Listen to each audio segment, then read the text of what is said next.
Lep pozdrav tudi v mojem imenu, hvala za besedo. Jaz sem se v zadnjih letih ukvarjal z raziskovanjem ustvarjalnosti. Na ustvarjalnost lahko gledamo z različnega vidika, obravnavajo različne stroke, sociologija, umetnostna zgodovina, ekonomija in med drugim pomembno področje zavzema tudi geografija. Se pravi, mene je zanimal ta geografski pristop in sicer predvsem, kje v Sloveniji in zakaj ravno tam živijo ustvarjalni ljudje. Še prej pa bi rad povedal, kaj sem si pod ustvarjalnostjo sploh predstavljal. Namreč ustvarjalnost nisem razumel samo kot tisti ozek kulturno-umetniški spekter, ampak sem jo razumel širše. Tukaj sem v bistvu obravnaval tako umetniško kot organizacijsko, gospodarsko in širšo ustvarjalnost. Torej, kot geografa sem najprej raziskal, kje so ustvarjalni ljudje v Sloveniji. To sem raziskoval z vidika regionalizacije Slovenije, se pravi v katerih regijah, in hkrati z vidika stopnje urbanizacije, se pravi, zanimalo me je razmerje med urbanim in ruralnim. In z teh dveh vidikov sem potem raziskoval, kaj v te posamezne kraje, posamezne regije in območja, kaj tja ustvarjanje ljudi privlači in kaj jih tam zadržuje. Z tega naslova sem potem tudi izpeljal področje mobilnosti, kjer sem raziskoval, kako se gibljajo po prostoru.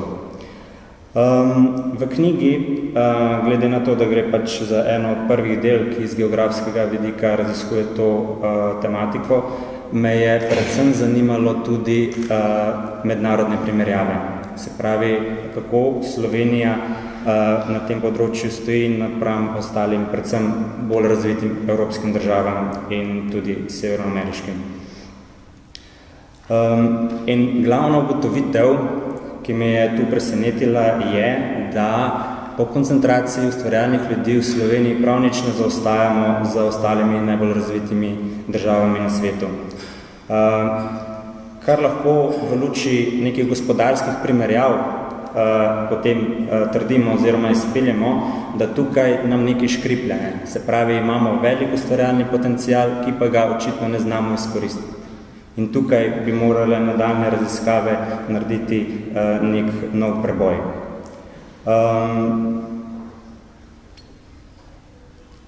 Najbolj se ustvarjalni ljudje po teh podatkih, ki sem jih pridobil, naseljujejo v ljubljanski regiji, se pravi, tudi z tega vidika lahko zaznamo močne trende metropolitanizacije, večja koncentracija je pa tudi razvita za bolj razviti, z gospodarskega vidika seveda bolj razviti del zahodne Slovenije.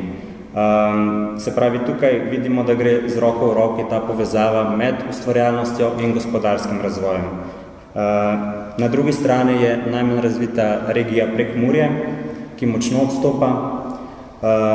Se pravi, v ostalih regijah smo ugotovili, da je deagrarizacija, deindustrializacija in terciarizacija že nekako zaključen proces, medtem ko pa Prekmurju še vedno sledimo tem trendom kot postopkom, ki so še v teku. Z vidika mobilnosti sem gotovil, da so ustvarjalci ena najbolj, se pravi, veliko manj mobilni primerjavi z ostalimi prebivalci in tudi v luči nekega evropskega prostora se tukaj lepo vklapljamo v ta južni in vzhodnoevropski pas. Kar se tiče bivanjskih preferenc, pa sem tukaj ugotovil, da je ustvarjalcem v Sloveniji, in to je zelo netipično oziroma v primerjavi z ostalimi evropskimi državami, je to neka posebnost, da je predvsem zelo pomembno okolje in bližina narave. In tukaj se moja raziskava močno razlikuje od ostalih raziskav. Temu sledijo osebne vezi, se pravi navezanost na neko družinsko okolje, na se pravi prijatelje, socialno mrežo in na kraje, ki so v preteklosti pomembno vplivali, se pravi na posameznikovo življenje, se pravi kraj rojstva, kraj izobrazbe. Temu sledijo tako imenovani trdi lokacijski dejavniki, pomembni predvsem v zahodnoevropskem prostoru, bližina dela, zatem pa mehki dejavniki, kot so odprtost družbe, raznovrstnost družbe, ki so pa bolj poudarjeni v nekem severnoameriškem prostoru. Toliko na kratko, če želite več, pa je knjiga v vseh knjižnicah, lahko pa jo kupite tudi v založbi Zrece.